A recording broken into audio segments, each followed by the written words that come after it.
Hey everybody, welcome to my Machinist beginner guide. Here we're going to be learning a couple things about Machinist. We're going to go over what Machinist is good at in Crystalline Conflict. Patch 6.11a, I believe, is the patch name that we're on right now. A little background about me really quick. My name is Emi Albasta. I have been PvPing in Crystalline Conflict since it's released. I've been doing quite a bit of PvP here myself. I am on the Crystal Data Center on Balmung, and I have reached Crystal, going on to close to 250 victories right now in Crystalline Conflict. I climbed through the ranks with Machinist from bronze all the way up to diamond, and even now I have some experience with Machinist. Machinist is still one of my most favorite jobs to play, so I have a bit of experience with it, so I'd like to share my experiences with you guys. So let's get right into it, shall we? Machinist strengths. Very, very high damage. Very good burst potential. And very good ability to pick off opponents with your limit break combined with a drill combo. So very good at isolating opponents and taking out high priority targets. Weakness, I would say one of the biggest weaknesses is its survivability. Doesn't really have a lot of escape options. Once they are on you, you'll have a hard time getting them off of you. So positioning is very important for a Machinist, but it is very powerful. I ranked it pretty high in my tiers list video, and I still believe it belongs there in the upper echelons of PvP. It may not be S tier, but it's still a pretty solid job to take into Crystalline Conflict. Let's start with the basic abilities. Yes, so it's basic most.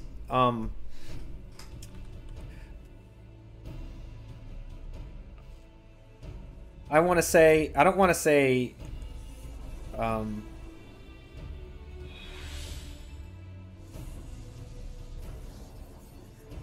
to say underpowered, but it's not really too underpowered considering the rest of the kit, but you'll see what I mean when I start using this button. Okay, blast charge. Okay, blast charge is the first button you get. They expect you to use this button whenever you can't hit any other buttons. So what it does, let's read it off. It delivers a ranged attack with the potency of 4,000. Additional effect grants a stack of heat up to a maximum of 5. The duration is 15 seconds. At maximum stacks, you become overheated, and it changes to heat blast while under the effects of overheated. So it does say it requires a cast time to execute, but it is possible to cast it while moving. So you're going to be pretty much hitting this button in between, like as a filler button, pretty much. Whenever you can't hit anything else, you'll be hitting blast charge. Here's what it looks like. Really solid animation. It has a bit of a cast time, as you can see. And you can walk while doing it. You can move. You will not move at full speed, but you can move. Once you get it to 5 stacks, you see it here, once it gets to 5, it turns into heat blast, and that makes it an instant shot. You'll generally get 3 of those off before going back into blast charge. 6,000 potency, that doesn't require a cast time. So when you are hitting your blast charge, it's very important to keep an eye on when you're going to be overheating, so you can kind of take advantage of that. You can get some easy shots off when the opponent is not expecting it.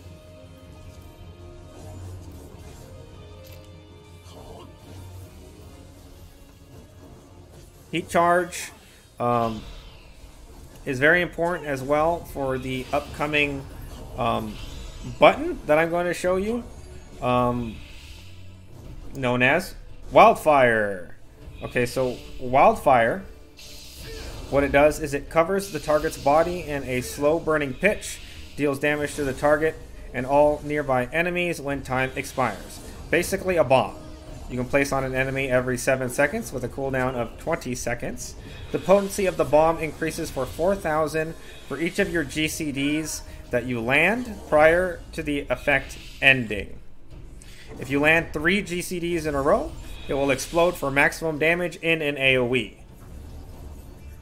So what you typically want to do is you want to throw your Wildfire on the target, and you want to get in 3 GCDs. 1, 2, 3. That'll cause the Wildfire to detonate for a maximum of 12,000 potency and an AoE around the target. Wildfire is a pretty potent tool when it comes to burst. You just gotta know pretty much when to use it, considering there are a lot of times where if you place a Wildfire on an opponent that's running away, you might not exactly get the 3 GCDs you need in order to cause that explosion. There are a bunch of combos that go into Wildfire, but we need to explain the other buttons first. So that's going to be it for Wildfire for now. Next we're going to go into... let's go into your third damaging ability, which is your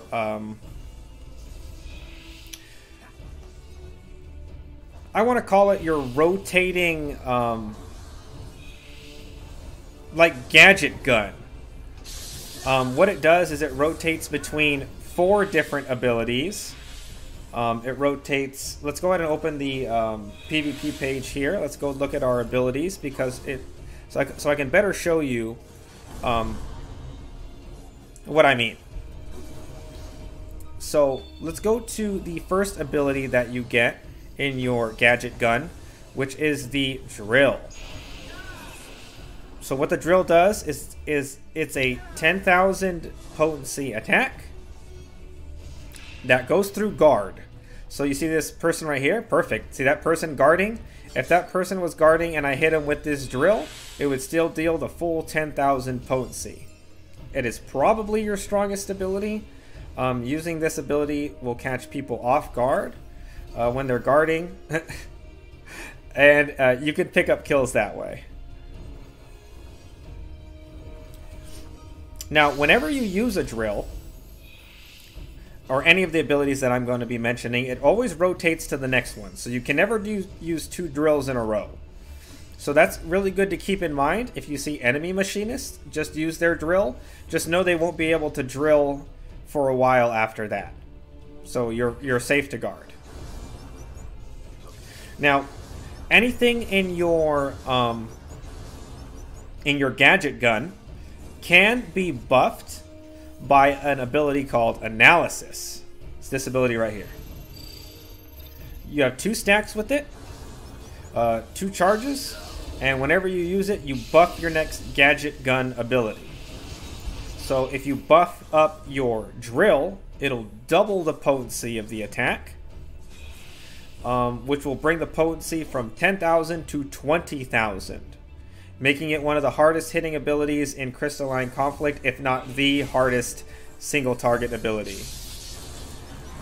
So always keep that in mind, that whenever you are going to use your drill, you generally do want to pair it with Analysis.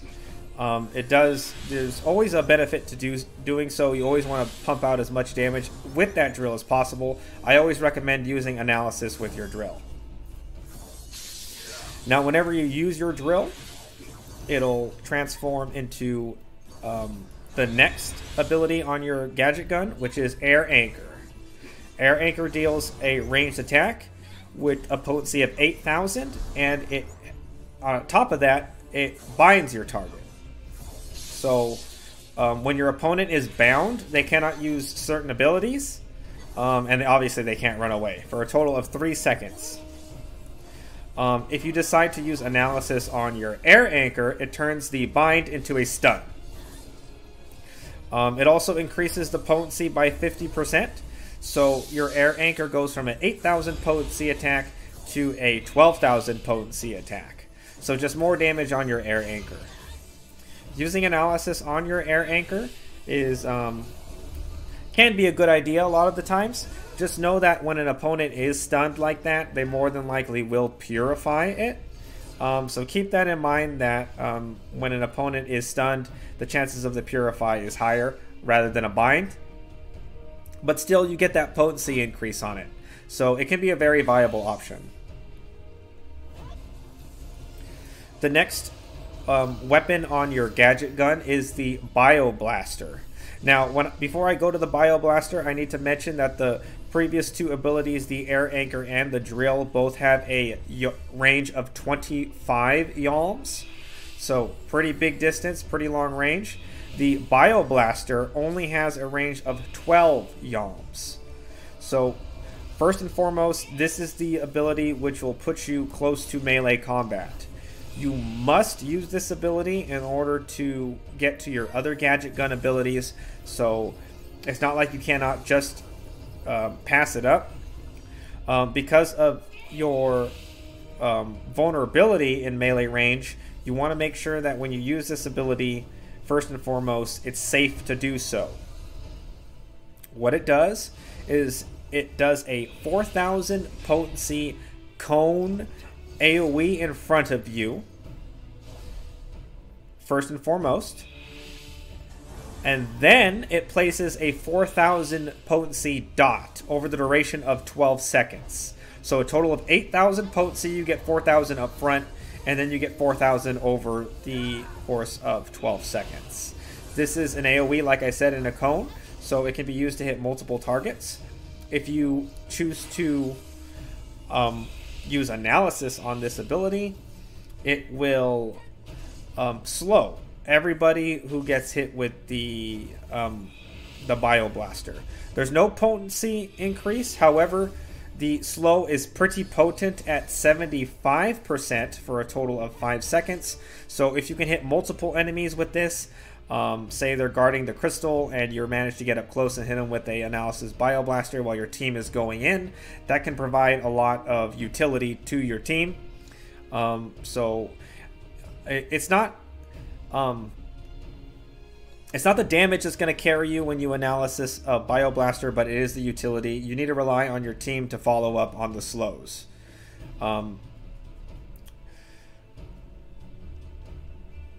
It can get enemies pretty sticky, right? You make them really sticky. You stick them to the ground, and hopefully you run away, because, like I said, you're going to be in melee range and you're pretty squishy.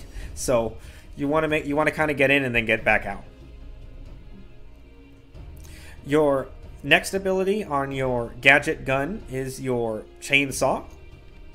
Now, Chainsaw is the final ability in your gadget gun. What it does is 25 yalms, so it's just as long as the Air Anchor and the Drill.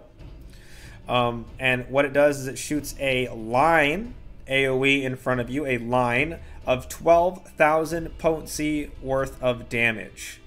Now, generally, that's all it does. And that's pretty potent. If you can pick someone in their back line to shoot this at, and there's you shoot it through the point, you can hit 2, 3, 4, even the whole entire enemy team with 12,000 potency just off the bat. Pretty strong attack. If you choose to use your analysis on the Chainsaw, what it does is, if you do decide to do that, it gives a 3% chance to whatever target you hit with the Chainsaw to deal 100% of a target's HP. So you hit one person with an analysis chainsaw, it has a 3% chance to instantly kill them. If you hit the entire enemy team, 3% per target, you have, assuming you hit all 5, that is a 15% chance to at least kill one of your opponents. Write that in there. So that can be game changing.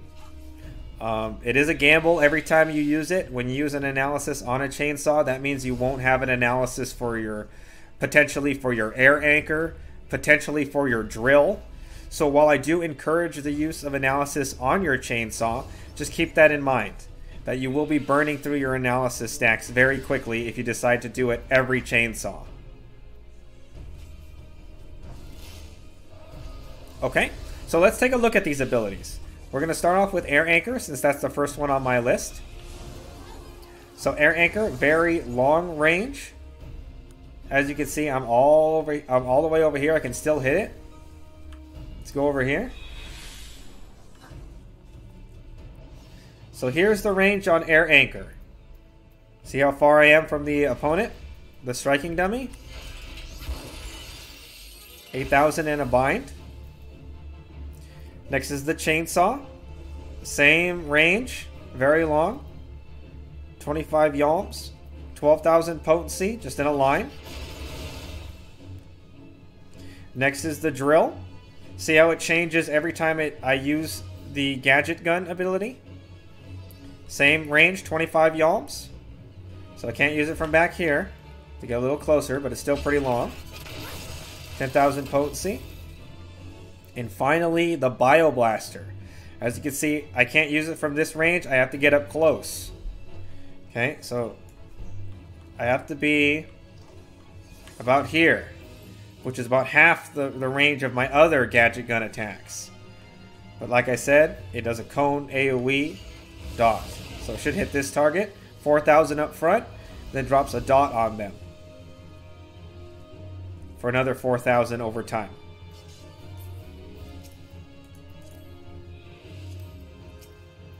Now with the analysis, you can see the difference in potency. So if I analysis the Air Anchor, it'll hit for 12,000 plus stun.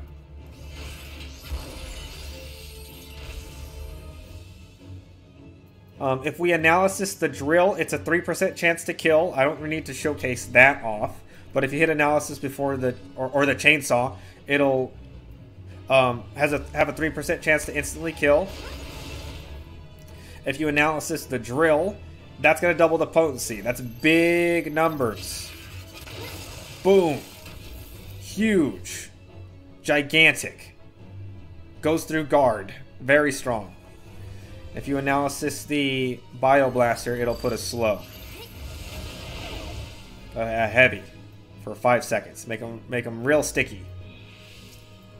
So there's a lot of versatility there. There's a ton of versatility. And depending on how you use your gadget gun and your analysis is on you. And the decisions that you make during a game can turn the tides in your favor. So keep that in mind. Don't always be trigger happy when it comes to your analysis.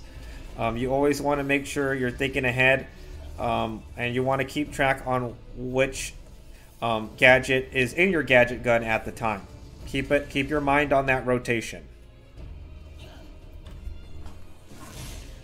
Okay, that's pretty much their biggest kit. Now, a little combo thing that you could do here is, I mentioned Wildfire earlier, right? We're going to go back to Wildfire a little bit. Wildfire, the GCDs do not just work off Blast Charge. You can actually get Wildfire procs off of your gadget gun abilities. So every single one but Bioblaster.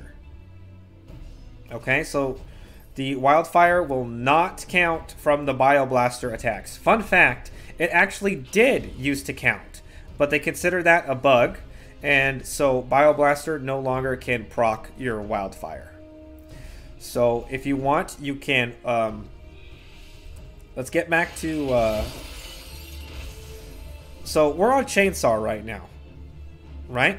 So what we can do to do some, just a little demonstration, is you can drop your wildfire, hit him with a blast charge, chainsaw, and then analysis drill for big damage, just off the top of my head. So wildfire, blast charge, chainsaw, analysis, drill. So you get the 20,000 damage from the drill plus the 12,000 damage from the wildfire. Big numbers. That's what Machinist is all about. Hitting them big, hitting them fast, hitting them hard.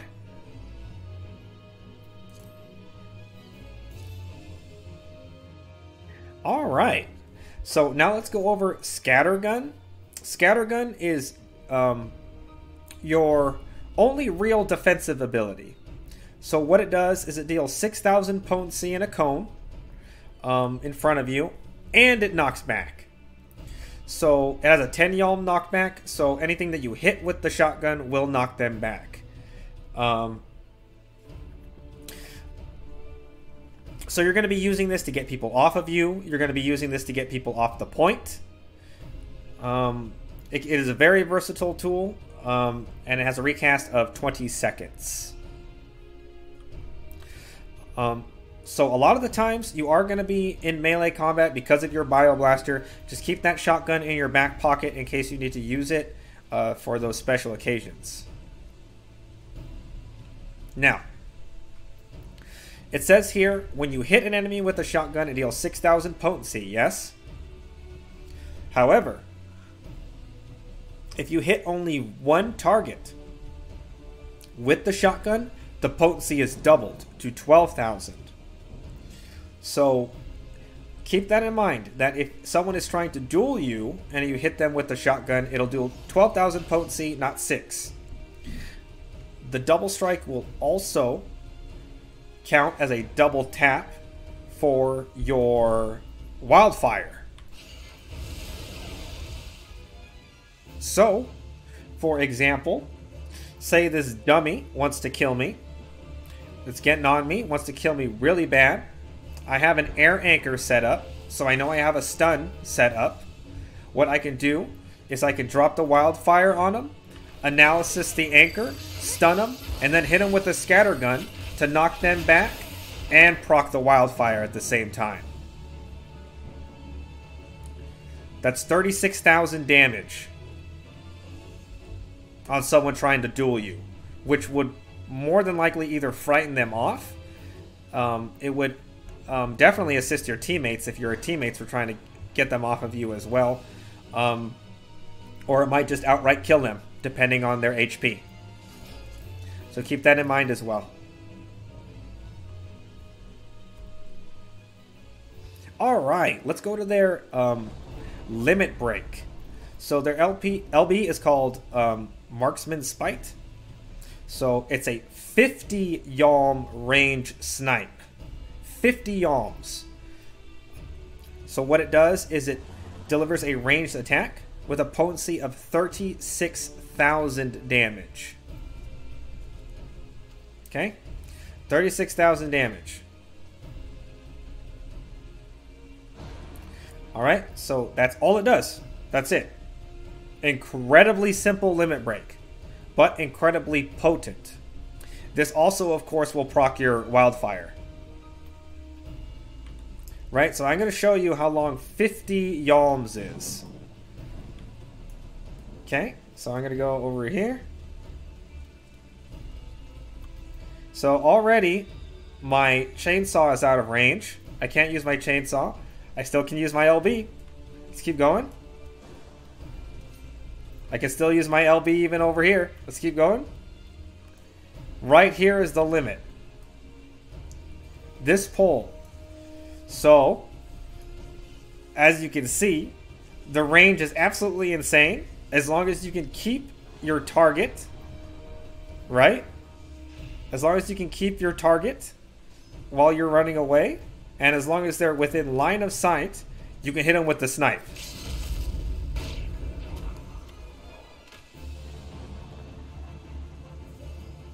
incredibly powerful pick-off potential. Someone's trying to run away for a heal. High priority target is in the back, and they're getting harassed by a teammate. And you want to help finish him off. Incredibly potent limit break. I would highly recommend using it on the white mages on the enemy team. Feel free to do so. Every white mage you snipe, that's a golden star right there.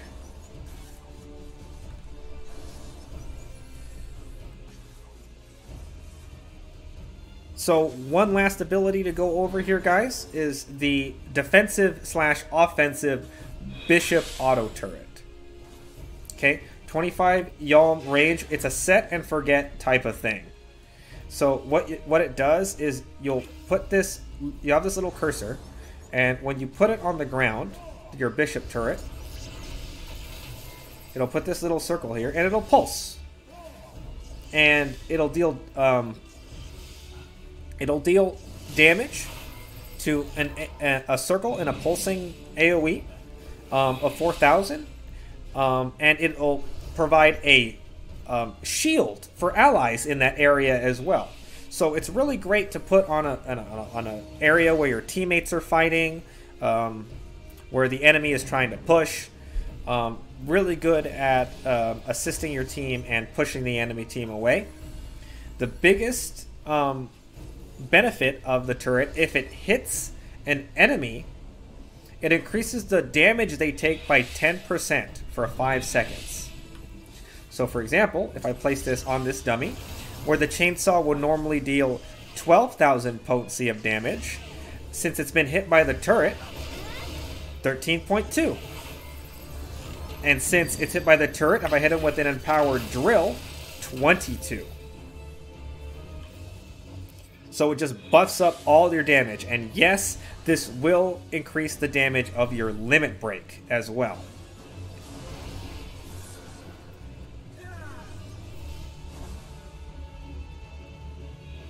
So, Machinist, very high damage potential. Very good at picking off high priority targets. That's going to be your job in Crystalline Conflict, is you're going to control who lives and who dies. It's a lot of fun.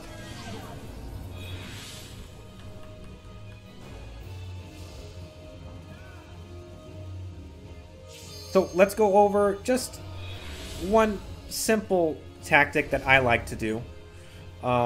It really depends on what your gadget gun is on. Like you don't have a lot of control over your gadget gun. You can only keep track of it, right? Bioblaster I find to be incredibly underwhelming. However, it does have its uses. Unfortunately, it's just the short range will make it so you get into some really bad situations sometimes. Air Anchor I find is fine. Chainsaw is fine. Drill is fine. It's all about keeping that range, that distance, right?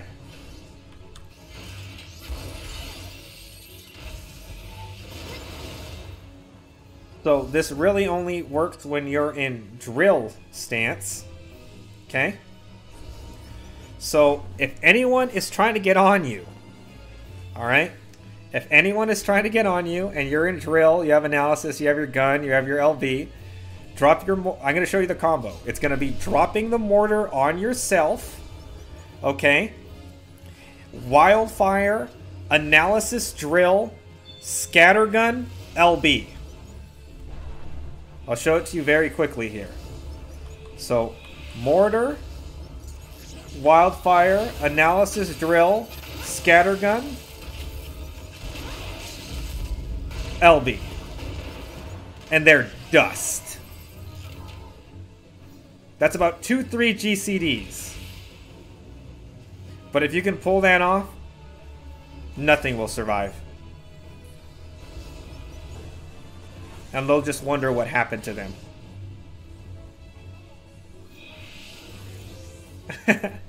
Very fun to play Machinist, guys. I highly recommend it. So when you do go into Crystalline Conflict, I hope this does help you. I hope this little guide gave you an idea of what you can do in Crystalline conflict with Machinist. But that's going to be it for this little tutorial, guys. Let me know what you think. I would like to know what you guys thought of this tutorial, what you didn't like, and what you got out of it. I want to hear from you guys if you can. I'd really appreciate it. Leave a comment down below. And if you want to see more guides like this in the future, feel free to like and subscribe to the channel. And I will see you all on the battlefield. Thanks for watching, everybody. And I'll catch you all in the next one. Oh, and before I forget, I do go live over on Twitch. I do have a channel over there, twitch.tv/MEAlbasta. I do PvP every single week. Every single week I'm doing PvP over there. Okay, I'm going to leave a link in the description below, so you can come over and watch and say hey. And if you have any questions or anything like that, you can go over there, and hopefully I will see you. Hopefully I'll see you there, and I'll be happy to answer any questions. Alright, friends, that's going to be it for me. I'll see you all in the next video, yeah? On the next guide. I think we're going to do Monk next. But, in any case, thanks for watching, and I'll catch you all in the next one. Take care, everyone.